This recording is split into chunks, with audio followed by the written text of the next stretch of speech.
The film begins in the western region of North America, where we see a herd of extremely rare wild horses. Among them, a foal is born. His name is Spirit. He's a lively and energetic young colt, eager to explore the world around him. Spirit runs joyfully with the herd, playing with the younger horses. He's fascinated when he sees a herd of bison coming to drink from the lake. Despite their enormous size, Spirit isn't afraid. In fact, he plays with their leader without hesitation. As time passes, Spirit grows stronger. We see him racing with an eagle, eventually outpacing it. It's clear now, Spirit has become the leader of the herd, responsible for their protection. One day, a lion attempts to attack the young horses, but at the last moment, Spirit intervenes. He charges the lion, knocks it to the ground, and scares it off until it runs away. Because of his bravery, Spirit is praised by his mother and the entire herd. We see how happy he is to be with them. At night, he goes around checking on each member of the herd to make sure they're safe. Later that night, he notices a strange light deep in the forest. Curious, he decides to investigate. He asks his mother to stay with the herd and sets off alone. He runs until he reaches the source of the light and discovers a group of tied up horses. One of them warns him to run, but Spirit ignores the warning and continues to explore. He's stunned when he sees humans, fast asleep. It's the first time he's ever seen such creatures. Accidentally, he knocks a boot onto one of the hunters, waking him. The man and his companion are amazed to see Spirit, realizing he's an incredibly rare horse. Spirit watches them for a while until the leader of the hunters wakes up. Spirit immediately bolts, and the leader commands the men to capture him. They chase after him, but Spirit outruns them, circling back to start a fire near their horses before escaping again. He runs back to his herd and warns them to leave the area. Then, to protect them, he returns to the hunters, provoking them so they'll chase him instead. He leads them into rocky terrain and runs along cliffs and steep paths. Just before escaping, a soldier throws a rope around him, pulling him down. When Spirit tries to fight back, more ropes are thrown, binding him tightly from all sides. He struggles but can't escape. When he sees his mother and the herd coming to help, he shakes his head, refusing their aid. He doesn't want them to get captured too. They obey his wishes and flee. Even the horses with the hunters want to help, but they're powerless to do anything. The hunters take Spirit with them. On the way, he tries to escape several times but fails. He calls out to his eagle friend for help, but the bird can't get close because of the hunters. After a long journey, they arrive at a U.S. military fort located in the desert. Spirit is amazed by the number of armed soldiers and the many horses there. 4 soldiers attempt to subdue him, but Spirit refuses to submit. The commander fires a shot into the air to scare him, then approaches. The soldiers are confident. They've broken many wild horses before and believe this one will be no different. But Spirit snaps the commander's stick in defiance, showing no fear.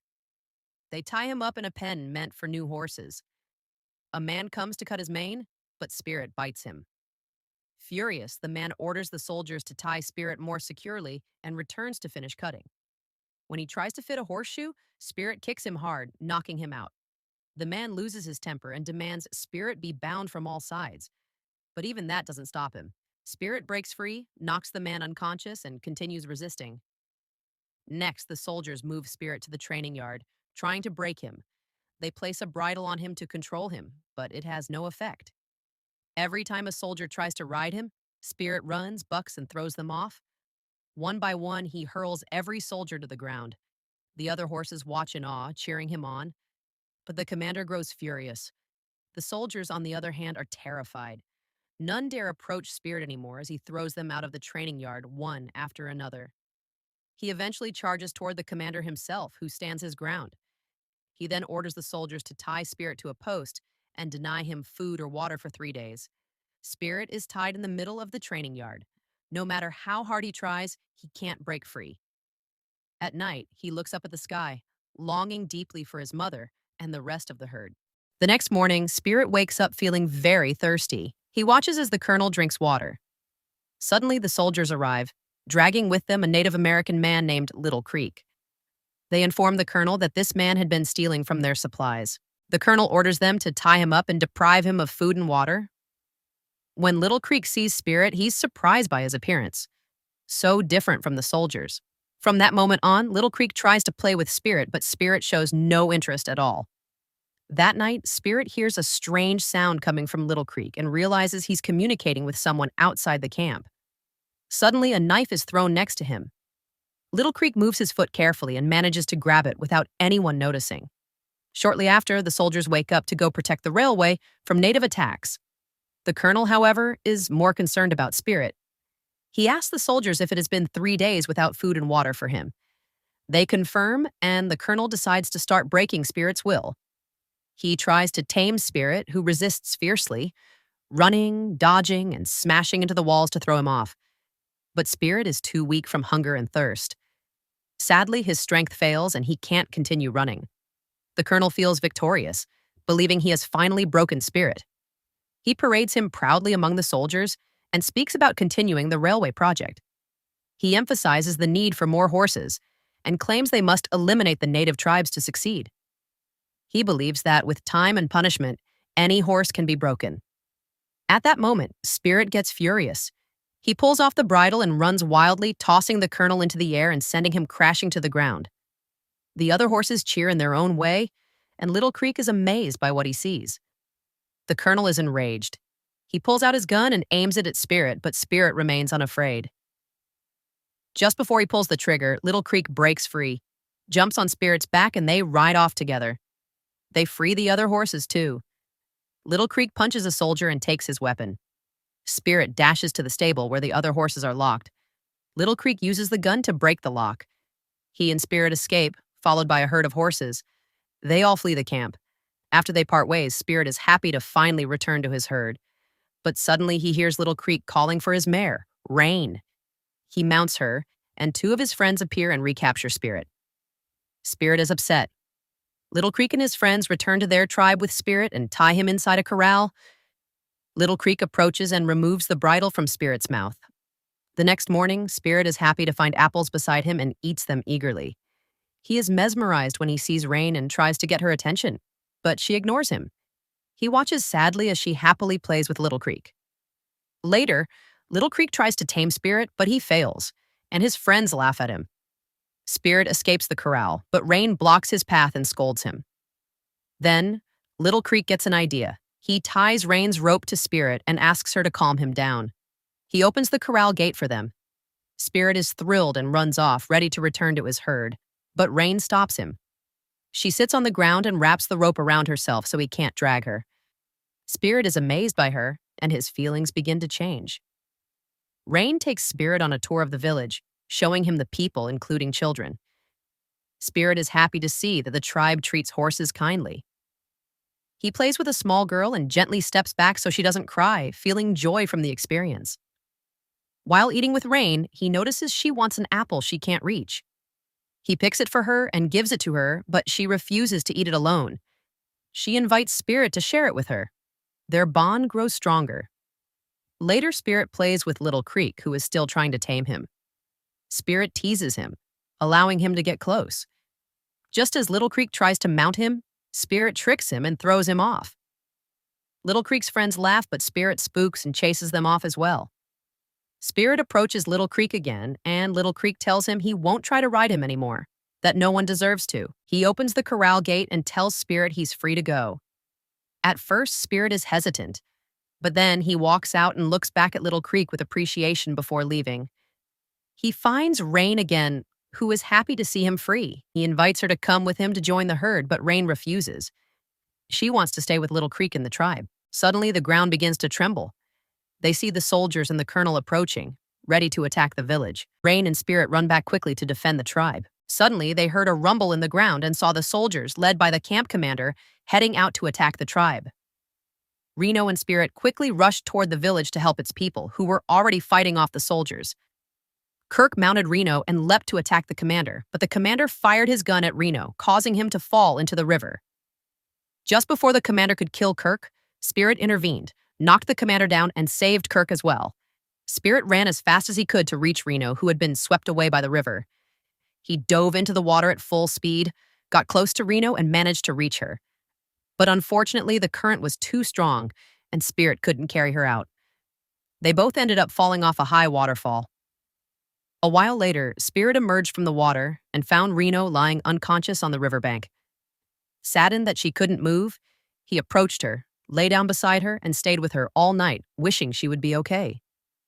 After some time, a group of soldiers arrived and captured Spirit. He tried to fight back but failed. They took him away and left Reno behind because she was weak and injured. Spirit was devastated, especially when he saw Reno losing consciousness. He believed she had died.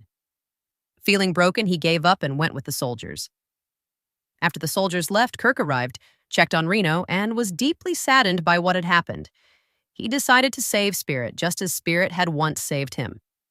Meanwhile, the soldiers brought Spirit to a train filled with horses belonging to the Native Americans.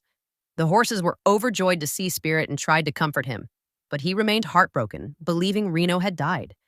The train began moving with all the horses aboard. Spirit had lost all hope, but then he remembered his mother and his herd. That gave him the will to fight for his freedom and return to them. Eventually, the train stopped, and the soldiers unloaded Spirit and the other horses. Spirit was confused, unsure why they had brought them to this place, until he overheard the men talking and realized they planned to use the horses to pull train cars and link the railway tracks. At that moment, Kirk was sent on a mission to free Spirit. Back at the worksite, the soldiers tied Spirit and the other horses to the train car, forcing them to pull it up the mountain. Spirit, along with the rest, began dragging the heavy car. After a while, they reached the mountaintop. There, Spirit saw the workers building the railway and realized it was headed straight toward his herd's homeland. Refusing to help them, Spirit noticed that the train car could roll off the mountain if all the horses let go. That sparked an idea. He pretended to be dead. This tricked the guards into unchaining him. Once free, Spirit seized the opportunity, broke loose, and ran straight to the chains that held the train car. He destroyed one of the chains, freed a group of horses, then broke the second chain and shouted for the others to escape. The train car began to roll away, and despite the humans' efforts, they couldn't stop it. Before Spirit could flee, a group of soldiers chained him again, but he fought back, broke free, and ran. He dashed down the mountain as fast as he could with the runaway train car speeding toward him. The car flew through the air, almost crushing him, but Spirit narrowly dodged it. The car continued tumbling down the mountain violently, heading in their direction. Spirit kept running as it smashed into another train, causing massive destruction. Spirit felt proud of what he had done and kept running, trying to escape the forest, which was now engulfed in flames. But as he ran, a chain got caught on a tree trunk, trapping him. He couldn't break free. Just before the fire reached him, Kirk arrived, freed him, and the two of them ran and leapt into the river. Spirit lost consciousness. He later woke up to find that Kirk had saved him, and even brought him apples to eat. Kirk splashed water on him playfully, and the two shared a moment of joy.